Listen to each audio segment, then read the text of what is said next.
Now the year was 1818. Edgar Poe was only 9. H.G. Wells and Jules Verne weren't born yet at that time. But a 19-year-old girl sat down and wrote out her depiction of science gone so very wrong. Mary Shelley is the mom of modern science fiction. Yes.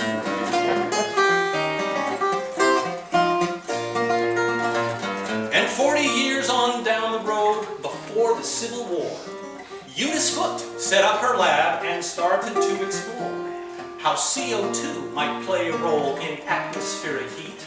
Her husband read her work before, a science group of men galore who refused to let her speak. Mary Shelley, Eunice Foote, and 100 more besides.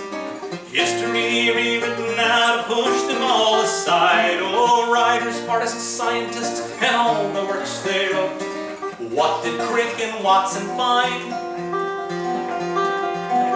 Rosalind Franklin's notes.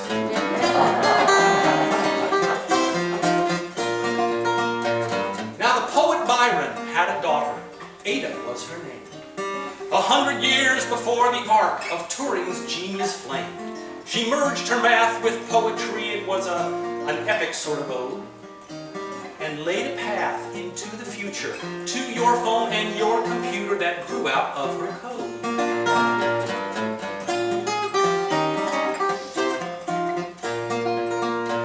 And there was Lisa Meitner and her partner, Otto Hahn, who bombarded some uranium with a cascade of neutrons.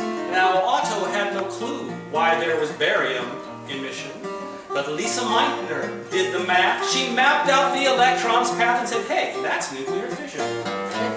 Mary Shelley, Eunice Foote, and 100 more besides. History rewritten now, push them all aside. Oh, writers, artists, scientists, and all the works they wrote. What did Crick and Watson find?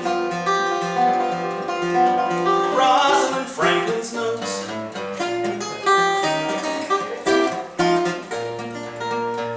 Now Crick and Watson, twisted pair, discovered DNA, but conveniently forgot to mention that it wasn't they who photographed the double helix, mapping out our progeny. Rosalind Franklin did the work. They took the credit, published first, got a Nobel for misogyny.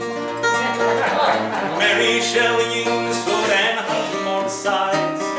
History rewritten now, push them all aside. Oh, writers, artists, scientists, and all the works they wrote. What did Kirk and Watson find? Rosalind Franklin's notes.